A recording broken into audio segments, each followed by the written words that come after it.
I mean, Nolan was like a brother to me. Nolan lit up every room he walked in. 4th of July, everybody was out there. Nolan rode out on the Triton, and then we had a Palm Beach, 18 Palm Beach. There was 4 guys on that. The rest of the group, which was ranged from maybe 10 to 15 or 16 people on my buddy's tide line. Yeah, so y'all pretty much having a good time. And then you guys get ready to leave prematurely. Right. And like, what? Explain that, because you guys got there around 10. Yeah. It's now 4:30. Right.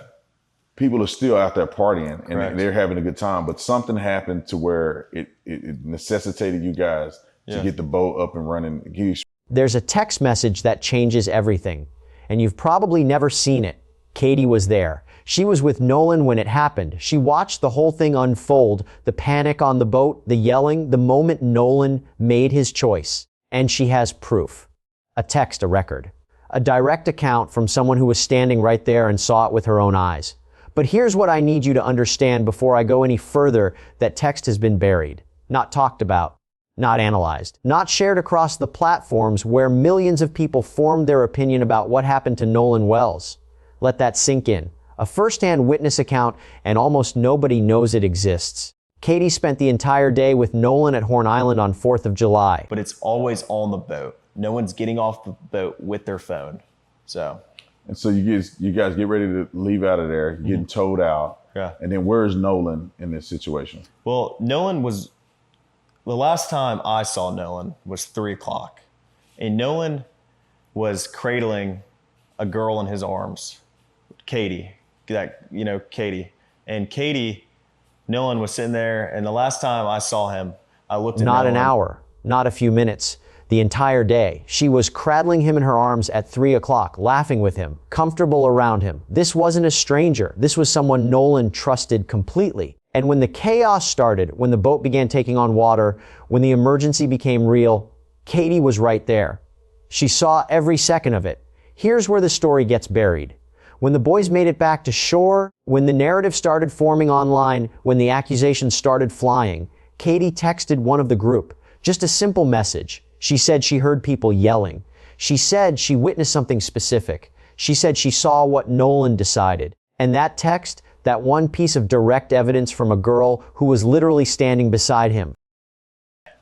And I heard the girl that he was with, Katie, had text somebody that she heard people yelling. Correct. For Nolan to get on it. Is that true? And I have a picture of that. She texted my buddy, and the next day everybody was panicking and everybody's texting Katie, because she was obviously seen with Nolan the whole day at the island. Katie sent a message to my buddy the next day and said, this is the last time I saw him, he's really sweet. But she also mentioned that the last time she saw Nolan was when somehow became the least important piece of information in this entire case. Ask yourself why that would be. The boys had asked Nolan to get on the boat multiple times. With that Katie girl, and my buddy yelled for Nolan, get on the boat. We're leaving. The boat's having issues. And no, he didn't say that, but he was panicking. Nolan, get the F on the boat. Get on the boat. And Nolan said, no, I'm staying out here. I'm going to ride in with somebody else. And it's not uncommon to hear, but it's not like my buddy asked him one time. My buddy asked Nolan multiple times to get on the boat. Nolan, get on the boat. Get on the boat. Not once, multiple. Nolan, get on the boat. Nolan, get the hey expletive on the boat. We're leaving. If you're coming, you ought to come now. The boat was sinking. Anything else to happen, And so once I got back over to the boat, I got on the Triton, and the Triton had probably about 6 inches of water up to the transom. And I was freaked out because I'm good friends with Wyatt, and that was his boat. And, no water's coming out, no access water's coming out. And, it was a big issue because I think the reason was because there were so many people getting on and off the boat. And at some point, the boat was very, very crowded. And there was just a lot of people on, so that it drags water in. And eventually, I think over time, we were out there for a couple hours. The boat just started filling up with water. So I popped the 6 inches of water up to the transom. The battery completely underwater. The motor wouldn't trim. This wasn't a casual request. This was an emergency, and Katie heard all of it. Katie saw Nolan's response. Katie watched him stay. Absolutely not. When I was over there, it was a bunch of younger guys like my brother's age, and I mean, Nolan. I never saw Nolan. But here's what gets worse. The next day, everybody was panicking. Everybody was texting Katie because she was the last person seen with Nolan. Everyone knew she had answers. And when Katie finally reached out, when she sent that text to confirm what happened, she was saying something very specific. She said, "This is the last time I saw him. He's really sweet. But I also saw that when they were yelling for him to get on the boat, he decided not to." Those were her words, a direct witness. A girl who had no reason to lie, who had nothing to gain from protecting anyone, who was simply reporting what she saw. The system had Katie's statement. Yeah, so the first time I talked to the police was July 7th. I talked to the lead investigator, and I told him my whole story, top to bottom, dotted every I, crossed every T. I told him everything I knew, every little detail. I mean, everything I could, tell them to try to figure something out, Were you the only one to talk to the cops, or no, of course some not. Of the other guys? Every person that was included, especially, the guys that you see on social media, everybody cooperated with the police fully. Nolan was with us on the way out, and he rode out on the boats with us. So, I mean, we were the first people to get questioned. I mean, we cooperated. The investigators had access to Katie's account. The timeline had Katie's presence documented. And yet, and I need you to feel this, the narrative that built around this case never centered her testimony, never made her the anchor point. Why would authorities ignore the person who was actually there? So what's your intent in calling the Coast Guard, right? Because right now, Nolan could be with a chick, he could be with somebody else, right? He could have gone back with somebody else. What made you concerned enough that you felt like you couldn't weigh it out anymore? You had to call the Coast Guard. Well, I mean, like I said, my friends and I have been on the water our whole life. Stuff happens. People die all the time. I know people that have died out there. And, it's a fun place to be, but it's also a very, very dangerous place to be if you're not handling it right. And Nolan, so I hadn't heard from him. And obviously, I'm thinking I'd way rather be safe than sorry. I mean, I would rather call the Coast Guard 100 times and lose my mind over it. Why would media outlets skip over the eyewitness who contradicted everything the accusation required? Why would Katie's voice get smaller and smaller while everyone else's got louder? My reaction was just, I was with my buddy Brooks and I broke down. I mean, I haven't experienced death a lot, but especially with someone I'm as close with as Nolan. And I mean, I broke down, and I sat there on my buddy Brooks' shoulder and I cried. And I was upset. I made a couple phone calls to my buddies and checked up on my buddies because, I care about my buddies too. I mean, like, we're all experienced this. Like, we all realized at the same time. We all heard the news at the same time. Like, he's gone. And so it was really, really hard on me. This is where it gets institutional. Because once a story locks in, once the predetermined narrative takes hold, anything that contradicts it becomes an obstacle to manage, not evidence to pursue. Katie became inconvenient. I haven't heard from Nolan. And if she hasn't heard from Nolan, then I'm calling the Coast Guard. And so eventually, Javon sends me her number. Who is her? That's Miss Christine. Miss Christine is Nolan's mom. Nolan's mom. Okay. Yeah. And I walked down to the dock because, I mean, there was a lot of people at Ava's. Not a lot, but, there was probably 15 of our friends there. And I was just like, walked down to the dock with a couple of my buddies, and I got on the phone I called Miss Christine, called her the first time. She didn't answer. I called her a second time, and I got on the phone with her, and she... Not because she was lying, because she was telling the truth, and the truth didn't fit what people had already decided to believe.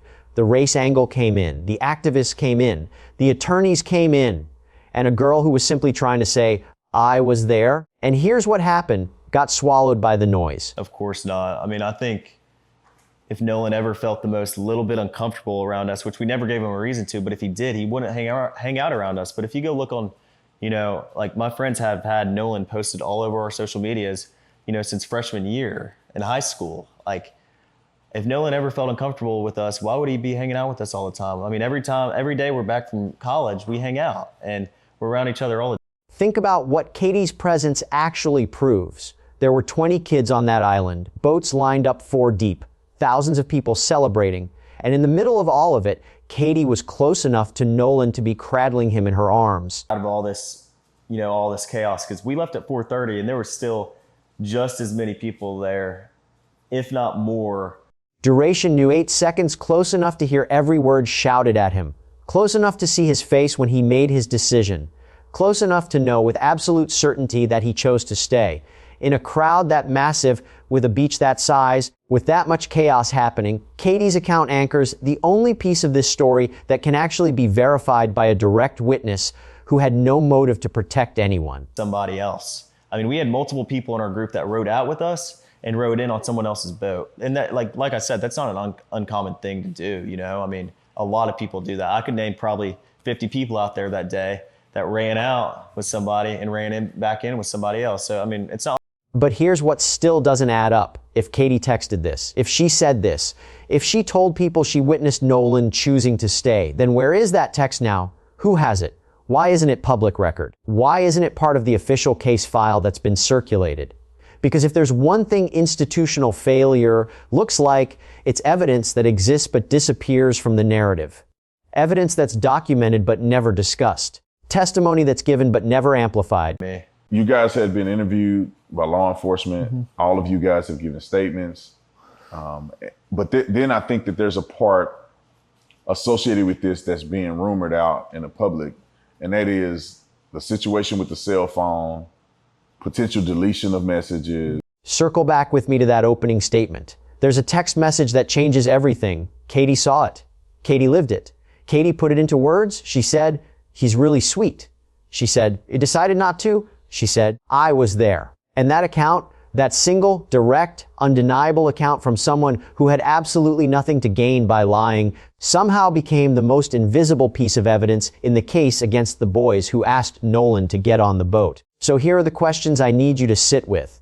If Katie was there, if Katie texted her account, if Katie's testimony confirms that Nolan chose to stay after being asked multiple times, then what are we actually investigating? How many people heard that? Were there At least just a 5 few, or? I mean, everyone that was on our boat right there, because the Palm Beach had already left. My buddy went ahead and went home on the Palm Beach, and 3 guys on the way back. And Nolan wasn't the only person to ride out there with us and in with somebody else. I mean, we had multiple people in our group that rode out with us and rode in on someone else's boat. And that, like I said, that's not an uncommon thing to do, I mean, a lot of people do that. I could name probably 50 people out there that day that ran out with somebody and ran back in with somebody else. So, I mean, it's not like it's an uncommon thing, but it's not like we just left him there, or my friends just left him there. And more than that, if Katie's text existed, if it was documented, if it contradicted the narrative that was being built, why was it buried?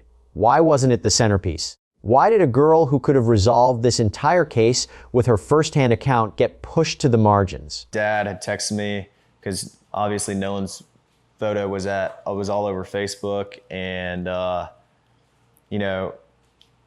just saw it everywhere, and I was freaked out because I was like, oh my gosh, I assumed Nolan's just we had been drinking all day, and that he's just sleeping somewhere. These are the threads that don't close. These are the questions that should be haunting everyone who claimed to know what happened on that island. Because Katie knows. Katie was there. And Katie's text is either the most important piece of evidence in this case, or it's the most ignored one. And whichever it is, that tells you everything you need to know about who's protecting what.